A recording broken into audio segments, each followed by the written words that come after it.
দেশের সূর্য সন্তান শহীদ জিয়া এখনও মানুষের মণিকোঠায়। জিয়া পরিবার এবং অগণিত জিয়াভক্ত মানুষ শহীদ জিয়াকে বেঁচে রেখেছেন মানব সেবার মাধ্যমে। বগুড়ার বাগবাড়ির শহীদ জিয়া রেড ক্রিসেন্ট মাতৃসদন ও শিশু কল্যাণ কেন্দ্র চিকিৎসা সেবায় এক অনন্য ভূমিকা রেখে চলেছে এই গ্রামে। অসহায় গরিব রোগীদের মন জয় করেছে সেবার মাধ্যমে। নিয়মিত সেবা পাচ্ছেন প্রসূতি মারা।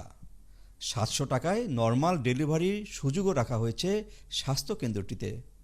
1993 সালে প্রতিষ্ঠার শুরুতে রেড ক্রিসেন্ট সোসাইটি আর্থিক সহায়তা হাত বাড়িয়ে দিলেও 111 এবং আওয়ামী সরকার তা বন্ধ করে দেয়। শহীদ রাষ্ট্রপতির জ্যেষ্ঠ পুত্র বিএনপির ভারপ্রাপ্ত চেয়ারম্যান তারেক রহমানের নির্দেশনায় স্থানীয় বিএনপি এবং জিয়া পরিবারে আর্থিক সহায়তা চলছে এই কেন্দ্রটি। মাত্র 2 জন স্টাফ নিয়ে চলে শিশু কল্যাণ কেন্দ্রটি।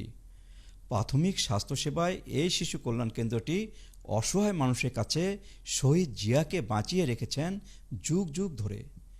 সেবা নিতে আসা অসহায় মানুষ দোয়া করছেন শহীদ জিয়ার জন্য। প্রতিষ্ঠানটির হাল ধরেছেন স্থানীয় ইউপি চেয়ারম্যান ইঞ্জিনিয়ার রোকন তালুকদার। জিয়া পরিবারের পৃষ্ঠপোষকতায় একই চত্বরে জিয়াউর রহমান গ্রাম হাসপাতাল চলছে।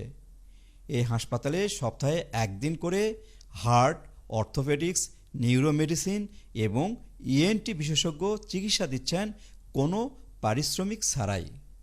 এছাড়া নিয়মিত ডাক্তার রয়েছেন 5 জন। এটি মূলত আউটডোর সেবা কেন্দ্র। 2003 সালে এই কেন্দ্রটি চালু হলেও আওয়ামী লীগ সরকারের সময় নানা প্রতিকূলতায় প্রায় ধ্বংস হয়েছিল প্রতিষ্ঠানটি। বিএনপির ভারপ্রাপ্ত চেয়ারম্যান 2022 সালে পুনরায় আউটডোর সেবার মাধ্যমে গ্রামের হতদরিদ্র অসহায় মানুষের মাঝে চিকিৎসা সেবা পৌঁছে দেওয়ার উদ্যোগ নেন। এলাকার মানুষের মাঝে বেঁচে রাখেন বাবা শহীদ জিয়াকে। এ কেন্দ্রে উপদেষ্টা সাবেক এমপি হেলালুজ্জামান তালুকদার লালু।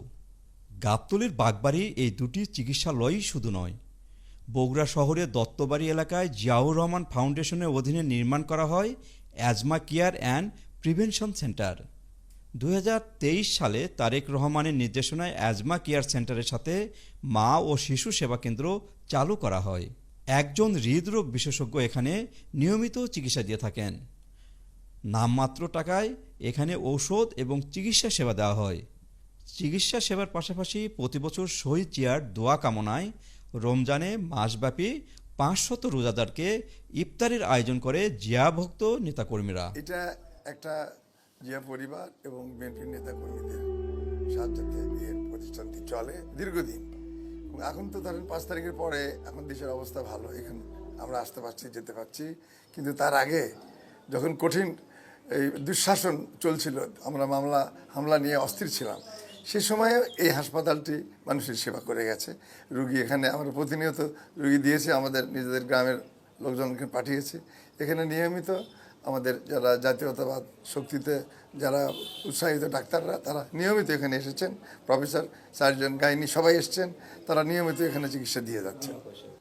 শহীদ Zia red crescent MCH central অর্থাৎ শহীদ জিয়া রেড ক্রিসেন্ট মাতৃসদন ও শিশু কল্যাণ কেন্দ্র, এই প্রতিষ্ঠানটা এটা শহীদ রাষ্ট্রপতি জিয়াউর রহমান, তার বড় ছেলে জনাব তারেক রহমান, ওনার পৃষ্ঠপোষকতায় আমরা তার এলাকাবাসী, তার দলের লোকজন সবাই মিলে আমরা এই হাসপাতালটা পরিচালনা করে আসছি। এখানে মেইনলি সেবা পায় সেই জাতীয় লোকজন they are not able to go to Bogura, তাদের সামর্থ্য নাই তারা বগুড়া যাওয়ার মতো। সেই সব রুগীগুলো এই যে আমরা এলাকায় এই হাসপাতালকে কেন্দ্র করে প্রায় 5 কিলোমিটার ক্যাচমেন্ট এরিয়া চতুর্দিকে, এই এলাকার লোকজন এখানে সেবা নিতে আসেন যারা বগুড়ায় যেতে পারবেন না। এই রকম জাতীয় রোগ অত্যন্ত স্বল্প মূল্যে এখানে তাদের সেবা দেওয়া হয়।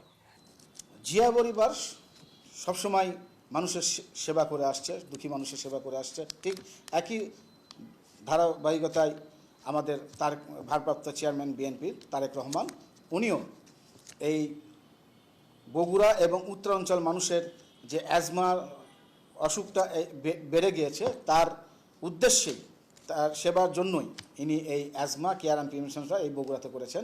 শুধুমাত্র নামমাত্র মূল্য দিয়ে এখানে তারা চিকিৎসা সেবা পাচ্ছেন এবং সুন্দর চিকিৎসা পাচ্ছেন। তারা আস্থা ফিরে পেয়েছেন আমাদের এই প্রতিষ্ঠানের প্রতি। শহীদ জিয়া আমাদের মাঝে বেঁচে নাই ঠিকই, কিন্তু তার কর্মকাণ্ডের জন্য দেশের সাধারণ মানুষ, নেতাকর্মী, সমর্থক তাকে অমর করে রেখেছেন।